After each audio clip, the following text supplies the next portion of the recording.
Partizan 1, OFK Beograd 1 u utakmici petog kola play-ina Mucar.bet Super Lige Srbije koja se odigrala na stadionu u Humskoj danas od 19:30. Dobrodošli na novi video na kanalu Dušan Fudbal Mix. Pozvao ih vas da ako vam se dopadne pregled utakmice koji ću vam izložiti, ostavite like na ovom klipu, da se pretplatite na moj kanal i uključite zvonce da ne biste propuštali buduće videe, ali i streamove vezane prvenstveno za fudbalski klub Partizan. Takođe pišite mi utiske o ovoj utakmici.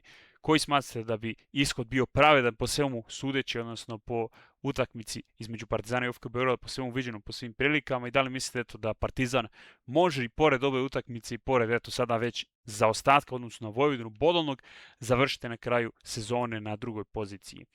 Što se tiče samog meča, Partizan jeste bolje ušao u utakmicu, nekako se videlo da su crno-beli angažovaniji, motivisaniji, odnosno da više borave na polovini protivnika što se tiče tih uvodnih minuta, i nagrada je vrlo brzo došla. Iz prve šanse Partizan je došlo do gola, 7 minut se igrao, Sek nekako dostavio loptu do Vukotića, pre toga odličan pas ka Seku preko odbrane OFK Beograda.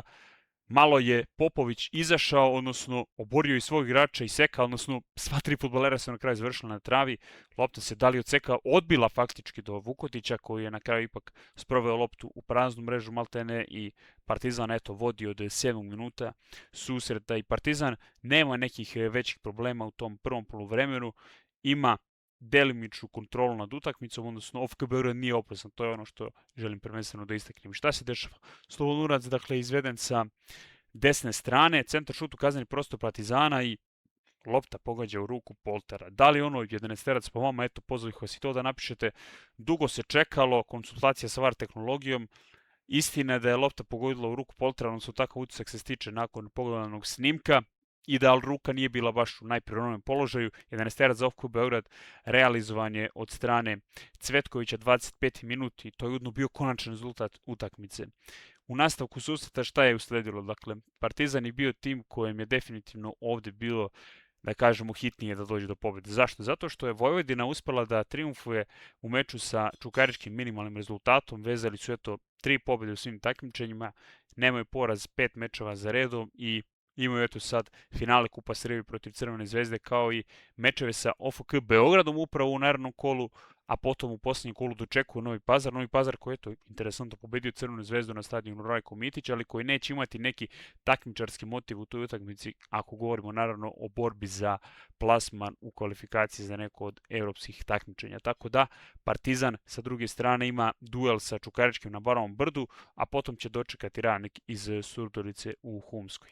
Da se malo još pozabavimo ovoj utakmici, dakle, šta je ono što želim da kažem? Partizan je danas imao nekako u tom prvom poluvremenu solidan pristup, solidno se kretala lopta, ali nekako čini mi se da je light motiv čitave utakmice i čitavog perioda ovog drugog Partizana činjenica da nema tog ubojitog napadača, tog realizatora koji bi sproveo loptu u mrežu, koji bi svojim pogodcima doneo Partizanu preokrete, prednosti i tako dalje. Nema, drugim rečima, Jovana Milošević je više u Partizanu, i to je veliki problem kluba iz Humske. Nemam trenutno tačan podatak koliko je Milošević postigao golova za Partizan, ali ako se to uporedi sa važnošću tih golova, sa Kostićem koji je takođe imao solidan učinak u tom prvom delu sezone, pogotovo početkom, Partizan danas vidi se da je prosto slabiji tim u odnosu na taj period, i da vidi se možda neki pomak u igri, vidi se razređenija igra u odnosu na pre recimo 2 meseca, odnosno kada su na klupu bili Čakar i Stojaković. Ovde neke igre, da li se slažete, ima dodavanja, ima akcija, ima prilika.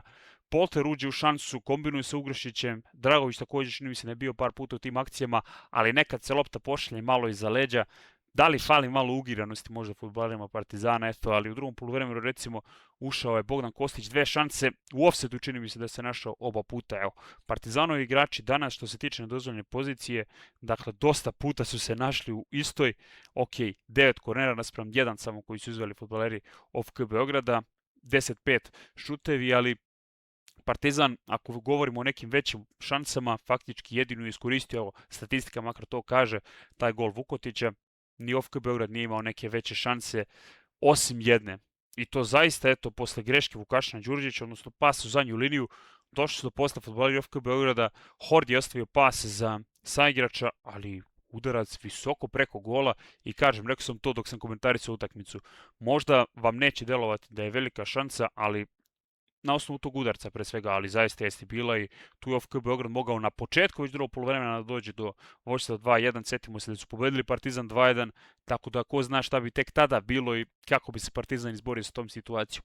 Ovako 1-1, definitivno Partizan nije zadovoljan konačnim ishodom i činjenicom da su sada iza Vojvodine ponovo. Vojvodina ima bod više, Partizan 69, Vojvodina 70. Rekao sam već ko se sa kim sastaje do kraja ove sezone, tako da bih vas pozvao da eto, predviđate u komentaru ispod ovog snimka ko će završiti na drugoj poziciji i da li Partizan eto može da dođe do tog mesta ponovo i na taj način izbori kvalifikacije za Ligu Evrope. Mi se, ako Bog da, družimo uskoro već na narednim snimcima, ali i streamovima, a do tada sportski pozdrav od Dušana s kanala Dušan Full Mix.